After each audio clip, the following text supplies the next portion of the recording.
Gave you all 10, gave you five scale.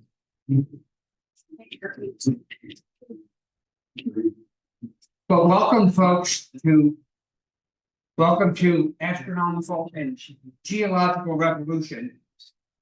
Yeah, and this is a somewhat truncated panel. We have two panelists. One person had to leave some time ago, but then Lynn Wortley had a medical problem on Monday that thankfully has been taken care of. In fact, coma that required surgery, and she is recovering, but not able to be with us.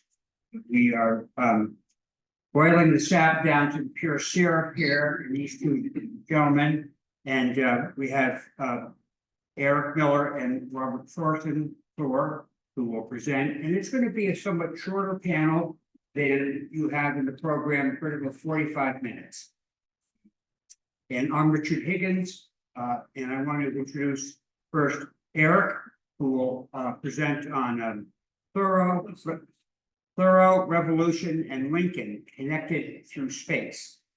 And Eric is a life member of the Thoreau Society, and to many Thoreauvians, he is known as the guy who lived in a tent during a year-long fellowship in Boston, during which he recreated Thoreau's walk to Mount Wachusett, kayaked the Concord River, climbed Mount Monadnock, and is rumored to have slept at the Walden house site.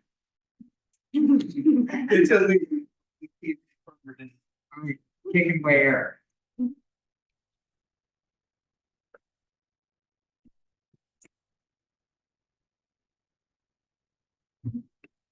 There's been a lot of really cool intellectual lectures that I've seen and taught. I can assure you that this will not be one of them.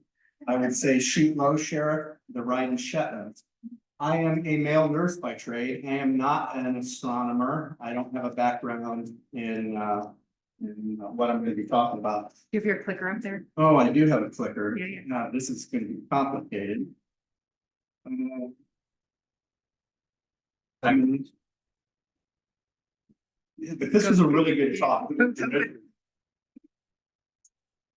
I also want to recognize a couple of people here. There's two young ladies that are PhD students from Penn State.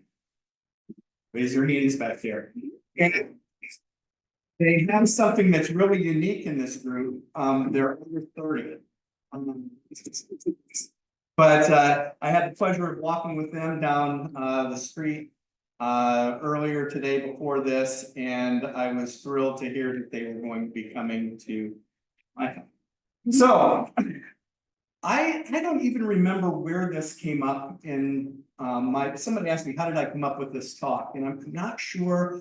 While I was living in the tent, so I lived at Hanscom Air Force Base. I had a fairly large tent, but I lived the entire year in that tent while I attended the fellowship and went through 2 nor'easters and a lot of other things.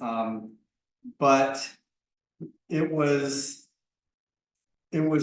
just such a unique experience. And I remember I allegedly rode my bike out to the Walden and put allegedly a hammock between the 2 stone pillars at the original house site. And what I learned about Thoreau in a single night is something that I think you could read Walden dozens of times and never quite really experience what it would have been like. Now, knowing that there weren't as many trees, I thought I was busted the second, because there was this light coming from the pond, and I'm like, oh shoot. And I started actually walking down the path to the pond because I thought, all right, I'm just going to talk to the rangers. I'm going to confess, yeah, hey, because the hammock's already there, the bike is there,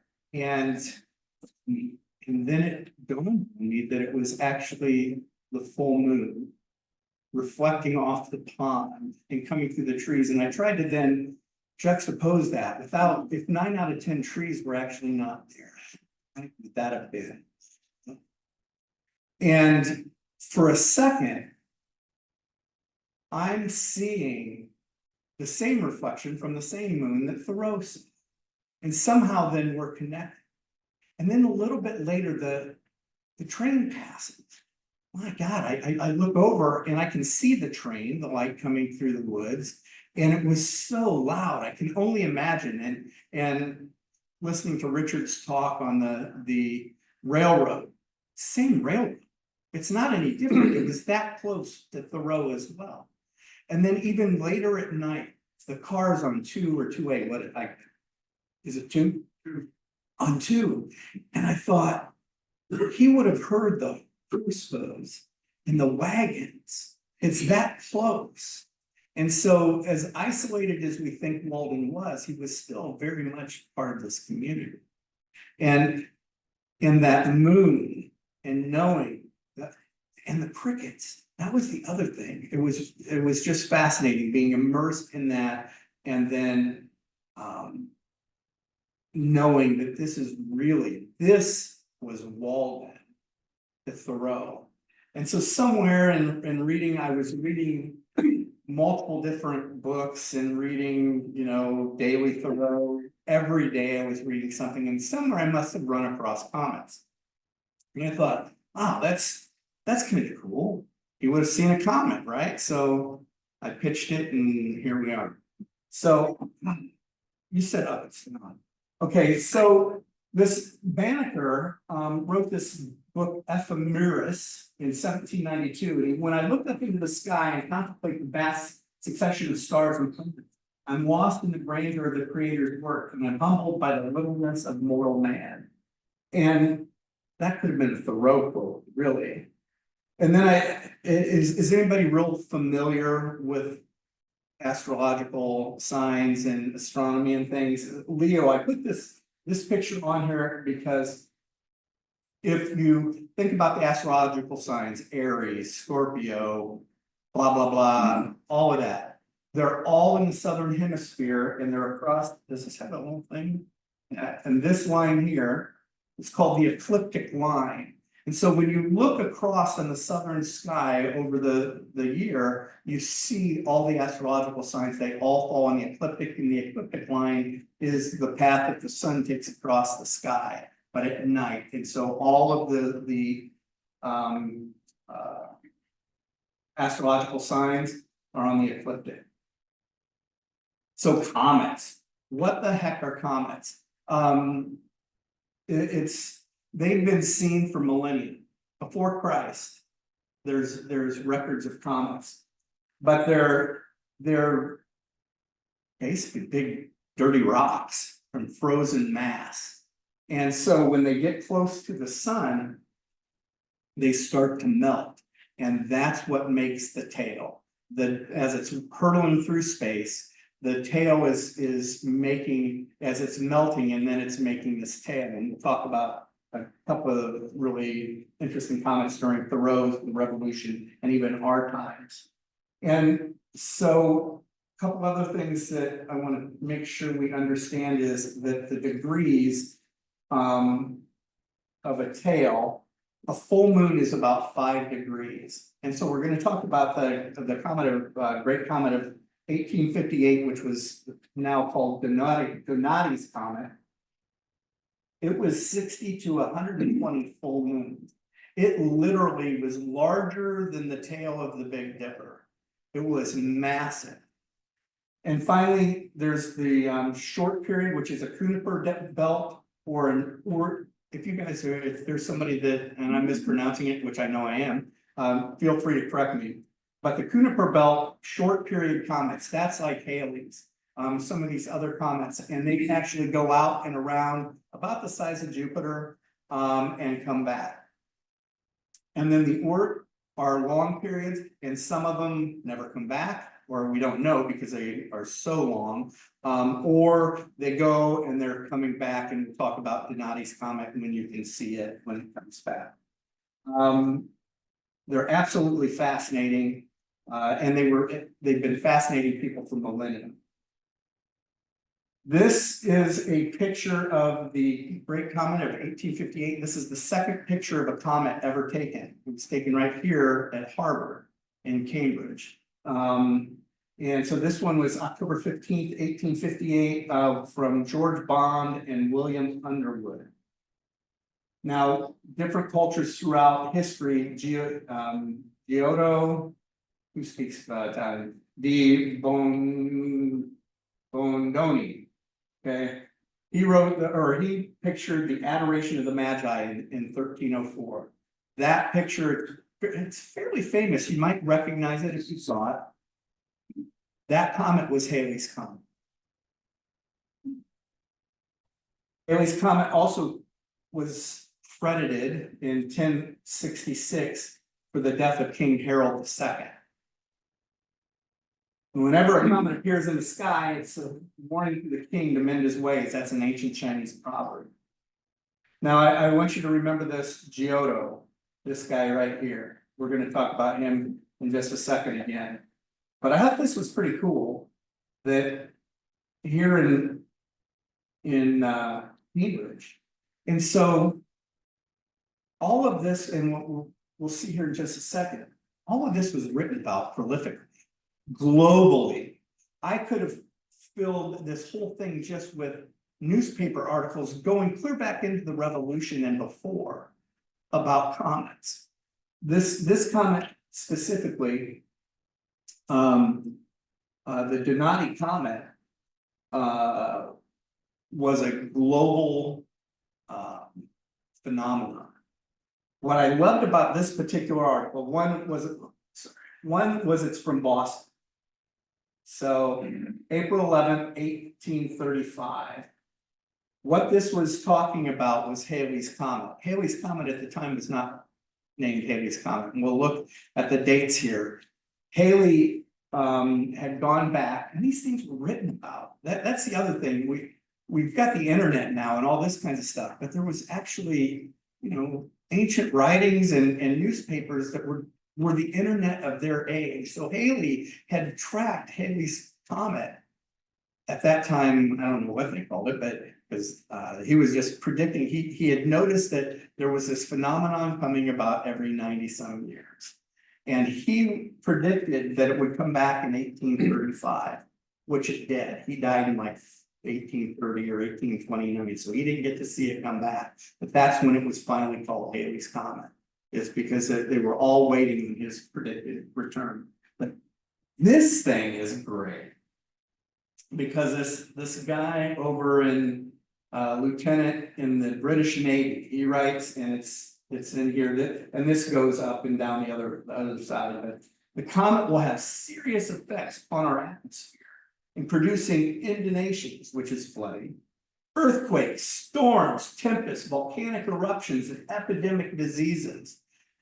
He talks in here about electrical phenomena, all of these things. And I look at, we're talking about now AI is going to do that. How many different things happen?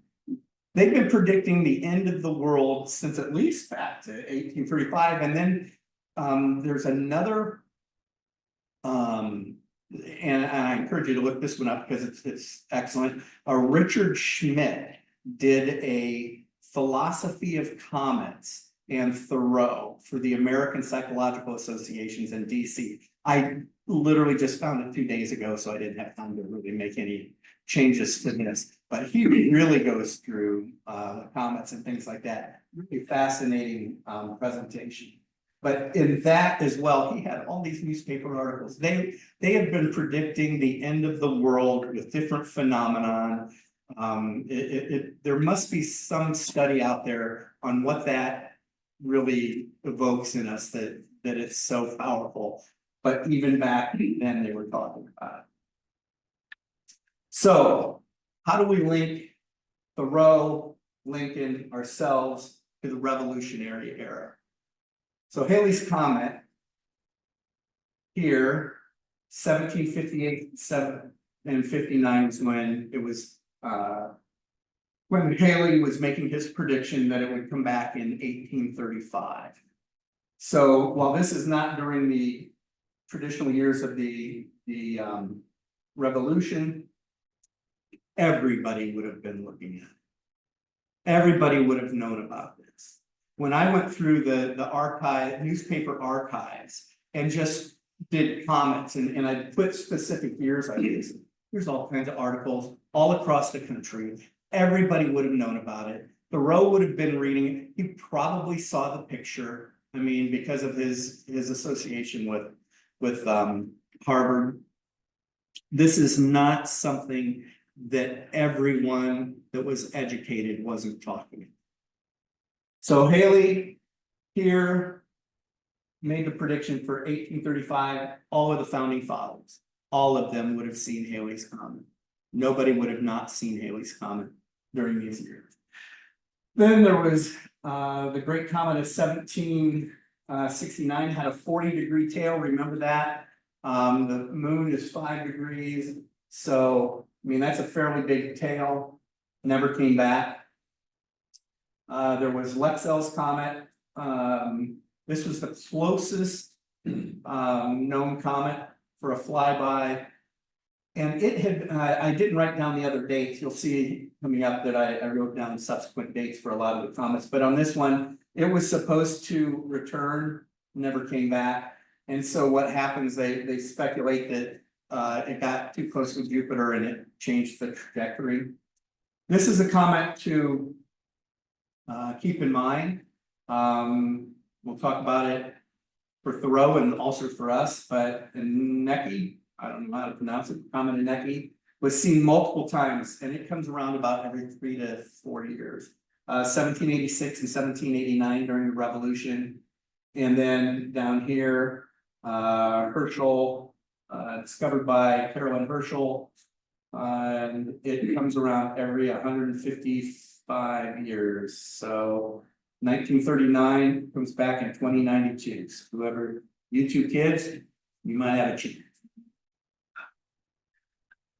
So I thought this was just cool. Has a nice little quote from Thoreau, but this is Haley's comet. This was from the Giotto, the European Space Association, the Giotto satellite. It got close enough to actually take a picture of Haley's comet, and you can see it's just a big rock. And you can see where that cloud and the tail is coming off. It's called the coma, like being in a coma, but coma is the tail of the thing. So it's hot enough that it's getting off and making the tail. And so, yeah, the Giotto, I was talking about the Magi picture that he did in the 1300s. They named it after him. So Thoreau, comets that he saw. So he would have been 18 when Haley's comet came back in 1835. Huge news. Everybody was anticipating, was this guy Haley correct? And it's coming back. Boom, it came back. It's named after Haley. And the newspaper articles I find, shortly thereafter, it had then been attributed and called Haley's comet. Next was Broson's comet. It came in these years, 46, 51, 57, 68, 73, never came back. I think again, it would have gotten close to Jupiter and spun off into space. Donati's comet. This is the big one, 1858. It would have been 41. Everybody on planet Earth was looking at Donati's comet. It had a tail that was so big that it would have there wasn't a paper on Earth that wasn't talking about Donati's comet. Okay, Aneki. This is one. It appeared when he was 5 years old, 18 years old. So right around the same time as Haley's comet, 25 years old, 28 years old, 31 years old, 35, 38, 41, and 42 years old. I would think that this is the comet between it and Haley's that inspired him to write his poem to the comet. Now, Aneki was seen by the founding fathers. Haley's was seen by the founding fathers. Who saw Haley's when it came by in 85? You saw the same comet that Thoreau saw, that all the founding fathers saw. And if you live, let's see, Donati's comet. This kind of reflects how big it was. and this is important. They see the comet from the northwest coast just as plainly as we do, and the same stars through its tail. Massive. That's Thoreau's journal in November of 1858. Now Lincoln, where does Lincoln come in? This is the one slide on Lincoln. I told you, I promise. So the night before the Jonesboro debate, which was the third of 7 debates of the Stephen Douglas and Abraham Lincoln debates in 1858, Lincoln observed Donati's comet streak across the sky with its long tail, easily visible dust and gas. Horace White, a reporter from the Chicago Press and Tribune, was with him. They were sitting on a porch at a hotel in southern Illinois and reported that Mr. Lincoln greatly admired this strange visitor. And he and I sat for an hour or more in front of the hotel looking. So that was the 14th of September, 1858, when they would have been sitting on the porch. The third debate was on the 15th. Slavery. I didn't catch that typos. Pro-slavery. It was in southern Illinois, a huge pro-slavery crowd. It was a very instrumental moment in Lincoln's political career because he ultimately lost the Senate campaign to Douglas, as you may know. But this particular debate, he had, because he was a vehement abolitionist, he didn't believe in slavery and had to really politically maneuver around. So it was a very significant debate. So he sees it 8 days later. They see the comet from the northwest, that same quote that I just read there, or mainly as we do, same stars in its tail. That's from September 23rd. I may have put the wrong quote in on the other one. But so 8 days after Lincoln saw Donati's and was talking about Donati's, we have Thoreau. And so that same linkage, as we look up and we see the stars, you think about the sun, Genghis Khan or Caesar or Marcus Aurelius or anybody that's ever lived is seeing the same stars, the same sun, moon as we are.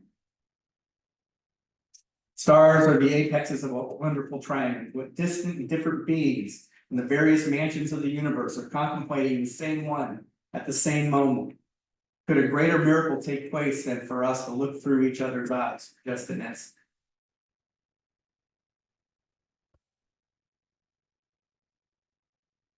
So us. And that comes back in 2026. You can see the same comment. Thoreau, founding fathers, go back every 3 years and you can figure out when we would have seen. Next return of Halley's Comet. I gotta live to 95. You two, you're gonna get to see it. Make sure, tell it hi for you. Now, everybody else, we can all hang out and go see Donati's Comet when it returns in 3811. I'm not gonna see. And don't know what happened there, so we'll not even look. Here's the Thoreau wrote. Put it up there so you guys can go find it. That's your homework. It's interesting to know now what he was basing this poem on. The Aneki Comet, Halley's Comet. I will tell you, there's other comments that I didn't even put on there. There's a hell of a lot more comments out there than I ever thought. But it's really, really fascinating. And we are all connected one way or another. I think we all kind of figured that out or we wouldn't be in the Thoreau Society, right? So I encourage you to find the comment, read it, think about the comments, and I look forward to looking up at the sky and knowing that some of you will be looking at the same comment as I'm. Oh, there you go.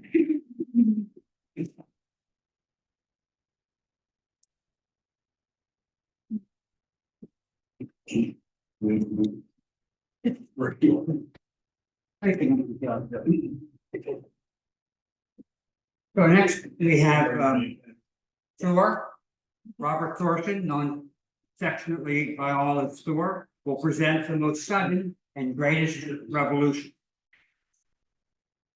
Thor is a geologist, scholar, and author who has written extensively about Thoreau and earth science. He's been professor of earth sciences at the University of Connecticut since 1984, so the year before Haley's Comet was taken. His Thoreau-themed books include Beyond Walden, Walden Shore, The Boatman, The Guide to Walden Pond, and a new book under review at Princeton University Press. A life member of the Thoreau Society, Thoreau serves on its board and contributes to its publications and has the pleasure of walking to work every day. And I think he told me that it was Thoreau's example of sanity that enabled him to endure the turbulent late 1960s and early 1970s. Thoreau, well,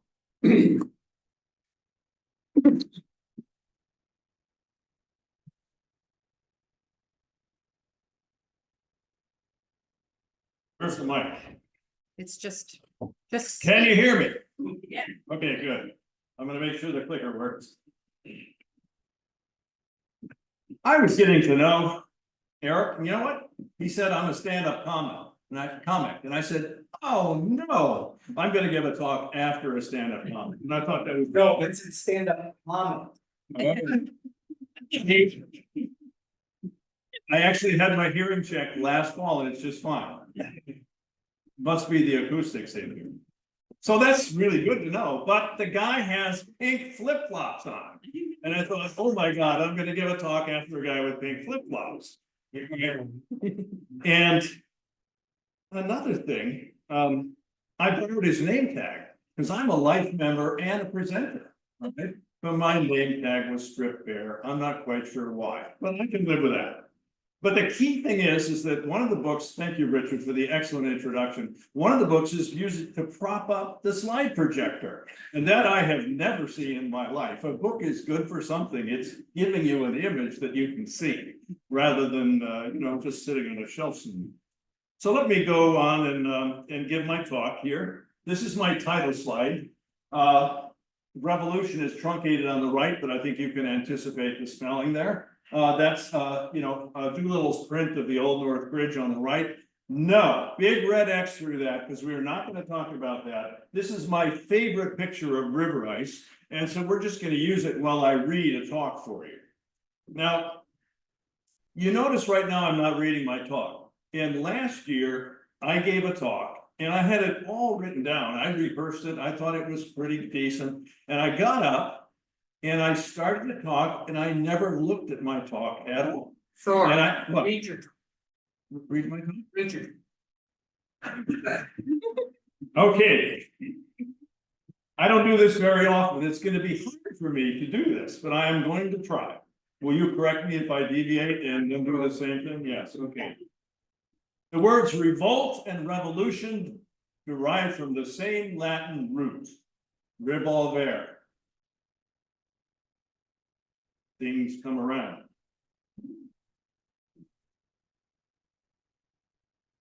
I know why, it's going backwards. My thank you slide to Richard Higgins for introducing me. Kathleen for editing that monstrous 35 page long essay on Thoreau's phenology in the Concord Saunter. It takes up about half of the issue. That's Thoreau's fault, not mine. It gave me a chance to have 306 quotes of Thoreau, in one article, because I wanted to use his words to describe the seasons, not my own. And then, of course, the audience, thank you for being here. A session that starts at 4:45, that's pretty impressive. How am I doing, Richard? Am I doing okay? We're moving through your time. Okay. And now I'm gonna press this and go backwards again. There we go. Icebreaker. This is just the picture slide. Well, I read my talk, not lecture to the slide, right? So you look at it, and what you've got is your basic river, some water, and icebergs floating down. They're really not bergs, okay? We restrict that for the ocean and really big, thick things. They're just rafts of river ice or slam ice. So here we go. Thoreau used the word revolution in multiple ways. There were climate revolutions that brought us the ice ages to create Walden Pond and he used the word revolution. There were political revolutions, like the one that began at the Old North Bridge in Concord, and which brought us American independence. There were moral revolutions that turned in his intellect as he moved from winter to summer, like the softening of his mood and then the hardening of his mood. There were phenological revolutions known as the seasons, like the September release of the thistledown and its blowing across the country. But finally, there was, and I quote, the most sudden and greatest revolution, unquote. The most sudden and greatest revolution for Thoreau, which he described on March 25th, 1860, near the end of his decade of scientific sojourning. He refers to the annual breakup of the river ice, which not only inaugurates the year, but enhanced the biodiversity of Musketaquid meadows by lifting up and floating off patches of meadow, which are then deposited elsewhere to create not a monotonous ecology, but a mosaic ecology. He describes breakup on February 2nd, 1854. Great cakes of ice lodged and sometimes tilted up against the causeway bridges, over which the water pours as if a dam. What a tumult!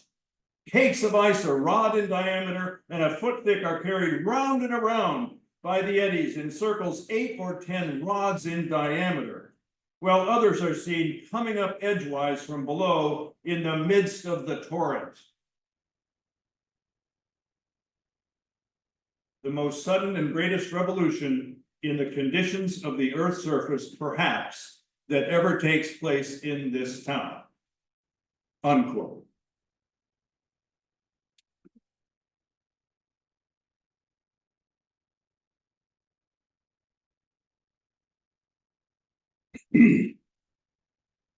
Let's take him at his word.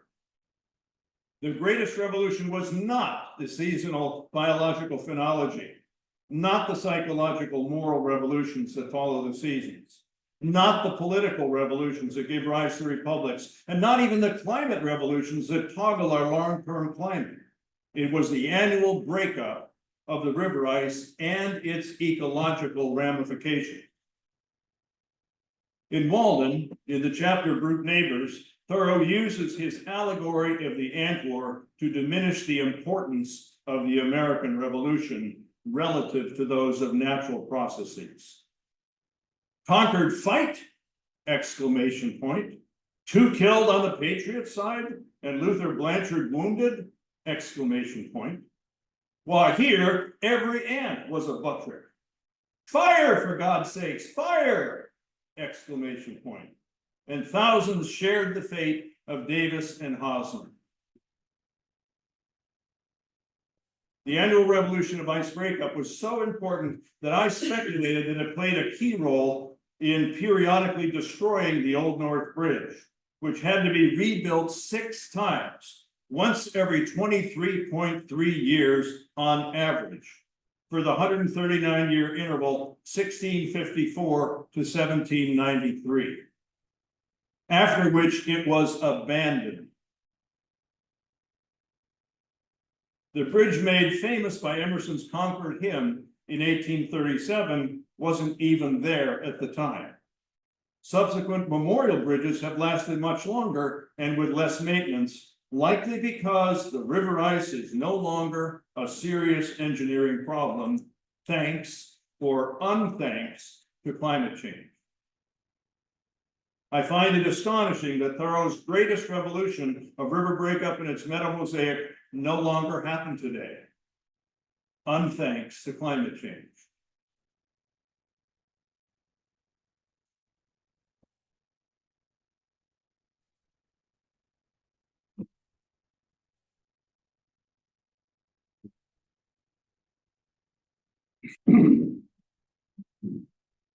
For the rest of my time, I'll summarize my recent scholarly article titled Thoreau's River Seasons, a Phenological Baseline, which takes up 35 pages of the 2024 issue of the Concord Saunter, mainly because I use Thoreau's own words Accompanying the article is another document describing and showing how the photographs of D.L. Stevenson document our modern river year. I'll start with the short topic sentences of the first 3 paragraphs of that article. Thoreau country was river country. Thoreau's sojourns were river sojourns. Thoreau's year was a river year. Not from January 1st to December 31st, but from ice breakup to ice breakup. His New Year's Day had the highest probability of arriving on March 4th.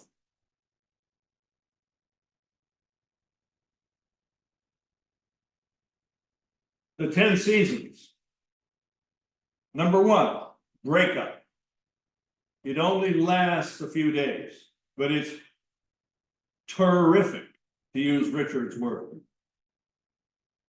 Terrific. And then following breakup is usually what I call inland sea. How do you describe a season, that is basically a flood? A miniature Lake Huron is what he called it. That's huge. All right, up there in the Sudbury Meadows. The Great Meadows, completely underwater, a lake 1.5 miles long and wide. That's a season in the river, and it impacts the season on the land. So inland sea can sometimes return in the fall from a nor'easter, but it's the idea that you have a large, open expanse of water up and down the river, all the way from way south in Sudbury, all the way to Bill River. And then we have 2 springs, 2 different spring seasons. If you read his journals carefully for this in mind, they jump out at you. He even explains them himself. There is an aquatic spring. An aquatic spring is after the flood and the river is going down, but it's still cold and there's hardly any vegetation growth and the bird migrations have just started, if at all. It's a cold season because that water is melted snow.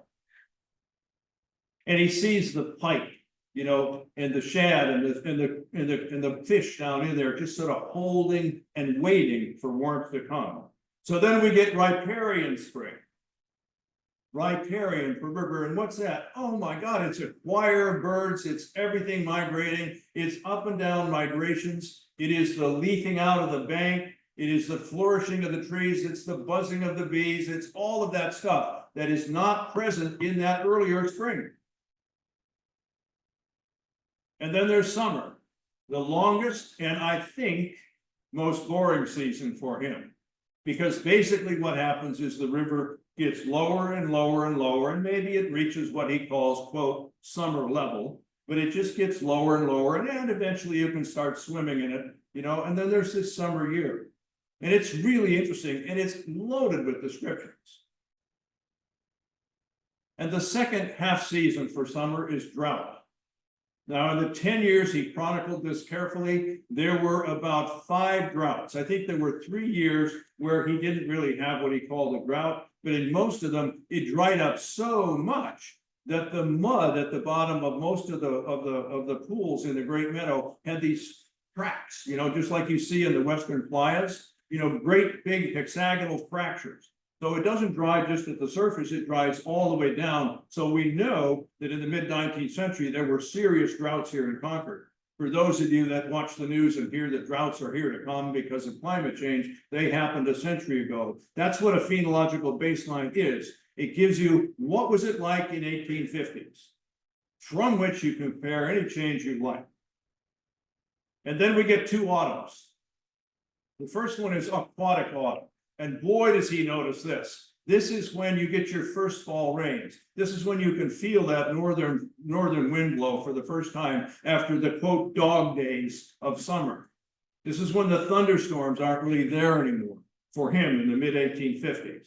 This is when the water starts to rise again from its summer low, and it's cool enough that you don't want to swim in it anymore. That's aquatic autumn, followed by riparian autumn, the most glorious season. You get the fall foliage magnified by a factor of 4 because you've got from the bank, from the river to the bank, the reflection, the opposite bank, and the opposite reflections. And it's absolutely, he's ecstatic about it. And he talks about the leaves, you know, boats and floating and swirling and jamming up on bars and everything on the bank is turning colors. It's just an exquisite, I think a quarter of the quotes of 306 are probably about the beauty of that fall, that so-called riparian autumn. And then only 2 seasons to go, so you can just wait it out a little bit. There's freeze up. This is to me the most interesting season. It's freeze up, basically that first little glaze of ice on the edge of the river, you know, and then it's a contest, you know, from the ice freezing in and then getting beat back again, freezing in, trying to close the river, but it doesn't happen and it thickens. Beautiful crystals, 6 feet long, tessellations, you know, mathematical figures, ostrich feathers, you know, he's got all kinds of descriptions for these beautiful, beautiful ice phenomenon that he's describing in riparian autumn. And this is freeze up, in freeze up. And eventually the atmospheric cold wins out over the aquifer warmth, and the top of the river is frozen solid. And those of you that have fallen through the ice know that one thin glaze of ice can start to support the snow. And if you snow on open water, it's still open water, it's just slightly colder.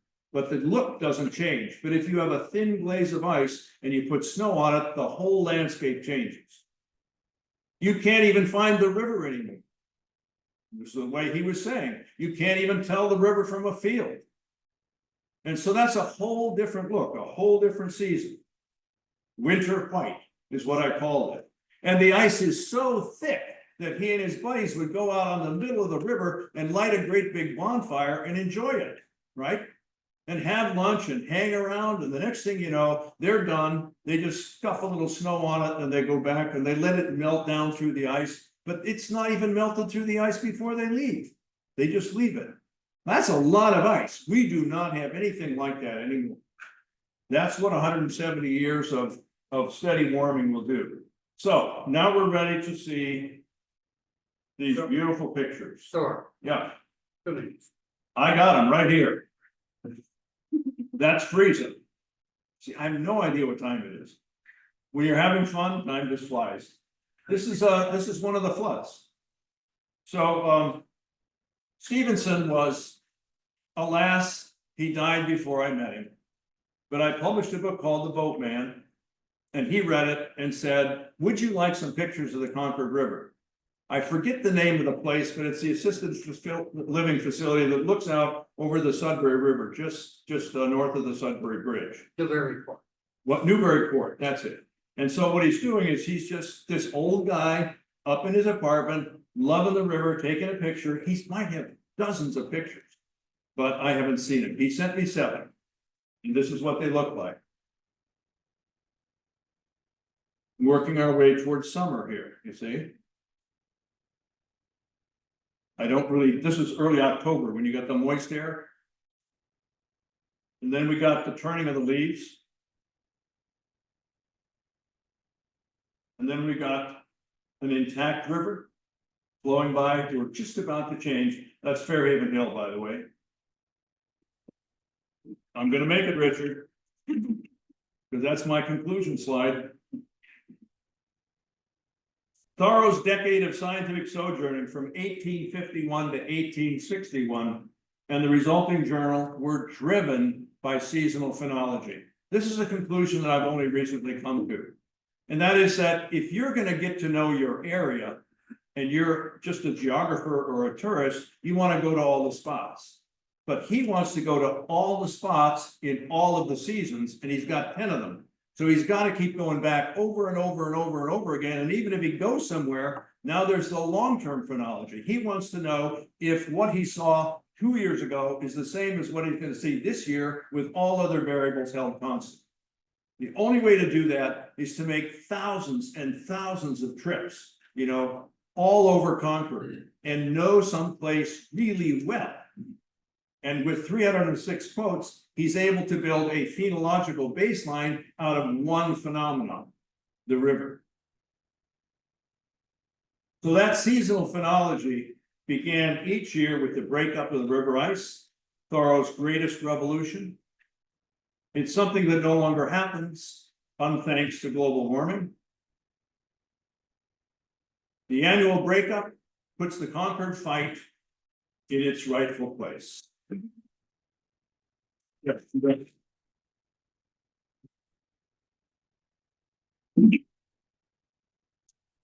Thank you, that was fun. Okay,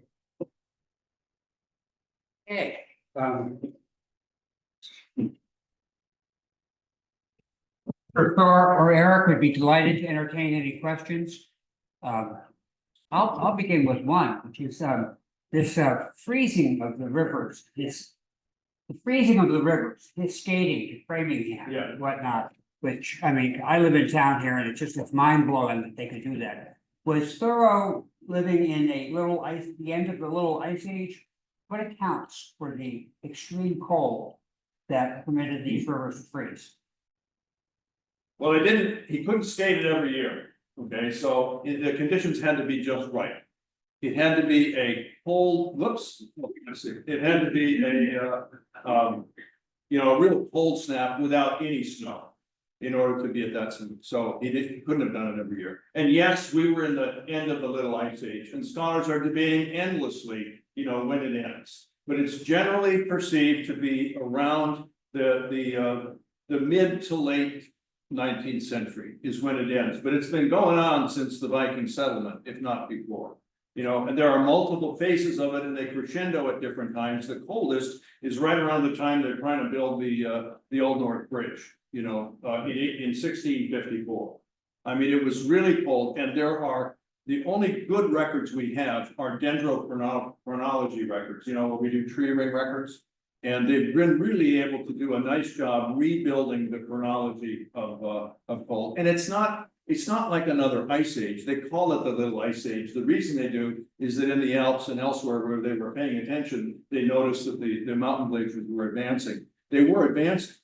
I mean, my favorite radiocarbon date was a piece of cheese that used to be part of a village that was overridden by a glacier, and it gave you a result of a couple hundred years. So that was the little ice age, and Thoreau's on the tail end of it. So it's not like carbon emissions, have driven us, into the present warming, into his warming, the warming in the early 20th century. They've certainly done a number in the late 20th century. Most of the carbon up there is post 1980.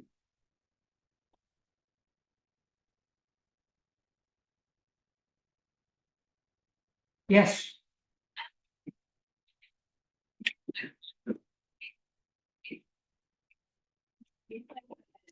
Always in narrative, and we have like narrative kind of change in his space, and that was his that was the story, quite the story that he was developing his baseline in relation to, or was it just this thing that he wanted to do? I mean, obviously we all. By baseline, you worry because the baselines are constantly changing. They're scientists, nothing is ever stable, it's always changing. So by baseline, I really mean a reference year.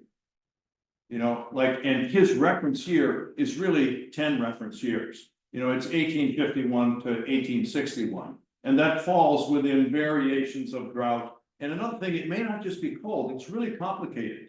Because what happens is if you have more water in the spring, if the water level is higher, you're more likely to take out the bridge. You see, no matter how much ice you have. Or if you have more ice, you're more likely to take out the bridge, right? No matter how high the river is. So when you put the two together, high water and lots of ice, that's when you can really tear down some bridges.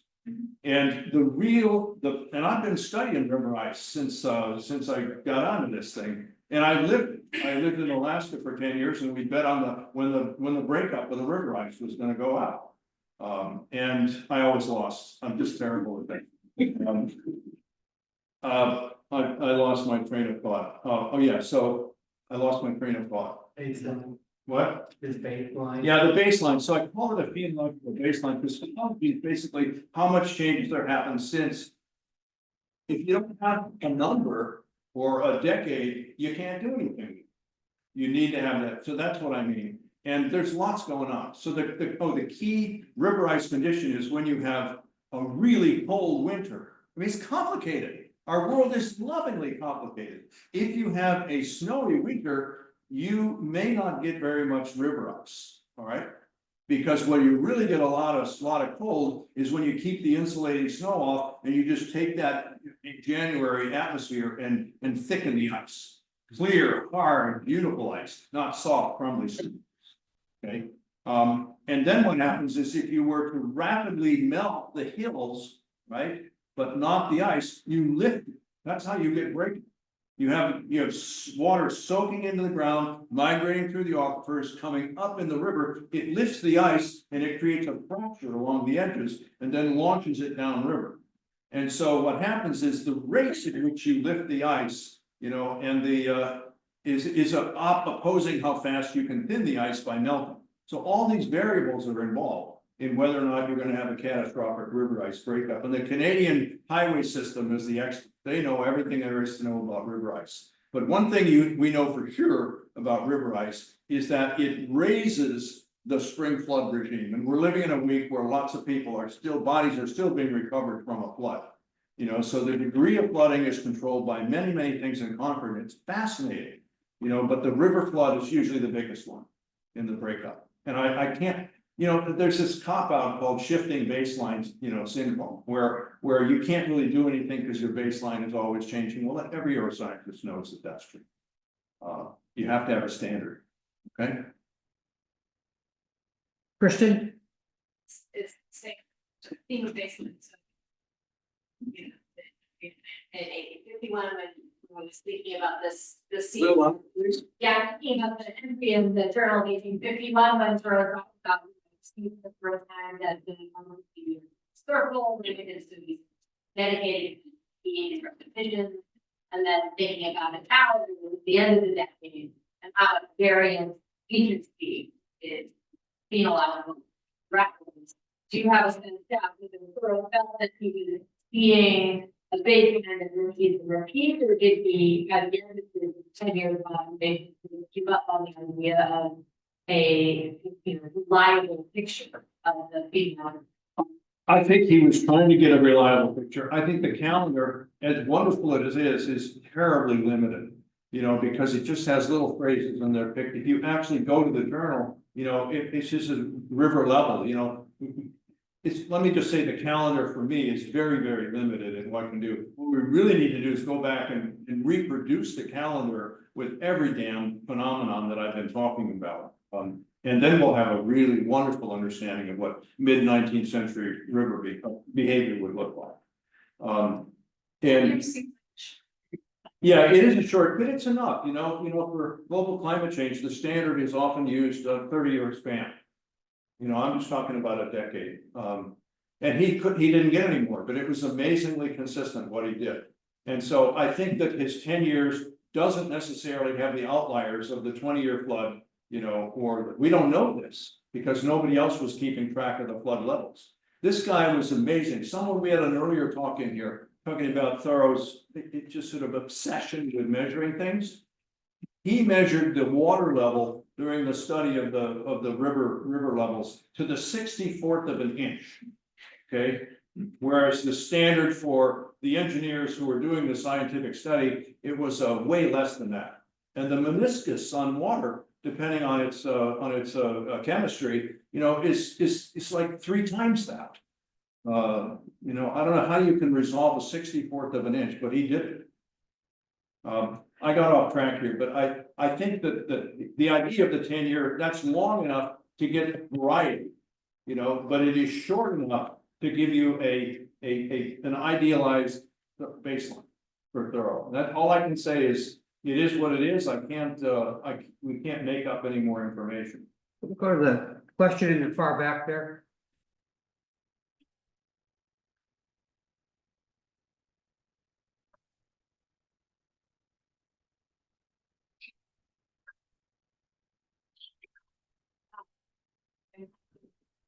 That more often than spectacularly unique event. I was wondering if the two of you could talk about the relationship of down, the relationship of, Your hearing's probably better than mine. And I told you there would be a lower level academic thing, and then listening to you is fascinating. I would say that when you look at what Thoreau wrote about stars, things there isn't any. I mean, that's technical like this.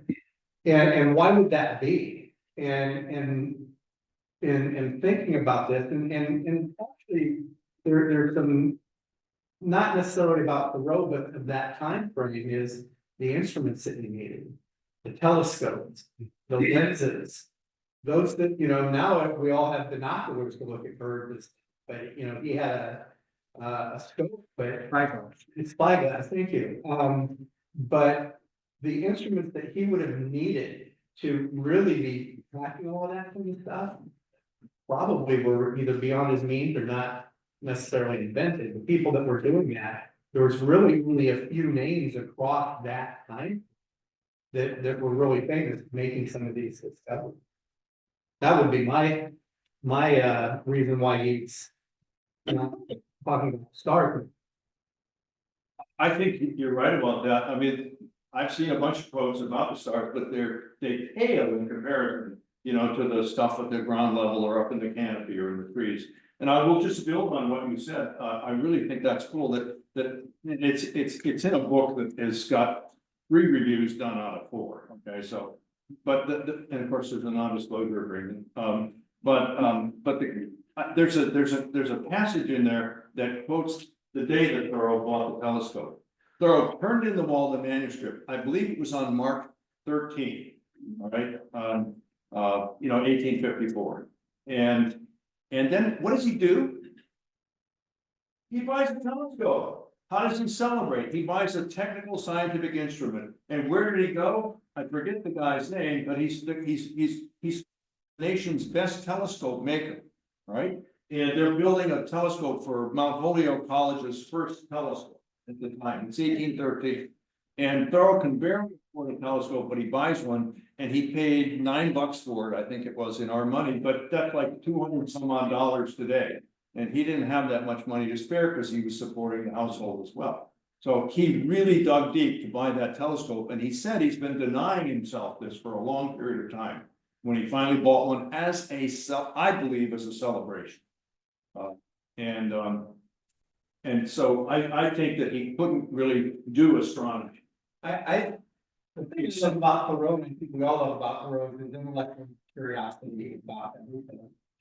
I would encourage everybody that's really interested in this, look up this Richard Schmidt. Again, I just found it 2 days ago. But he even talks about Thoreau, Harvard instructor. And he's got talked about the astronomy stuff. And again, I didn't have time to dive. I wish I would have found this a month ago or 2 months ago where I could have really dove in. But he did a very thorough job of discussing the psychology of comets and Thoreau for the American Psychological Association, and it was presented in DC. Again, I only found it 2 days ago, but I think it might address some of this stuff too. Richard Schmidt was the person that did the presentation, and basically when you download it, it downloads his slide deck. And it's very comprehensive and really interesting. I downloaded it so that I can go through it. Well, I'm going to thank our panelists. We're about 15 minutes over the promised end time. And, wonderful presentations by both of you. Thank you very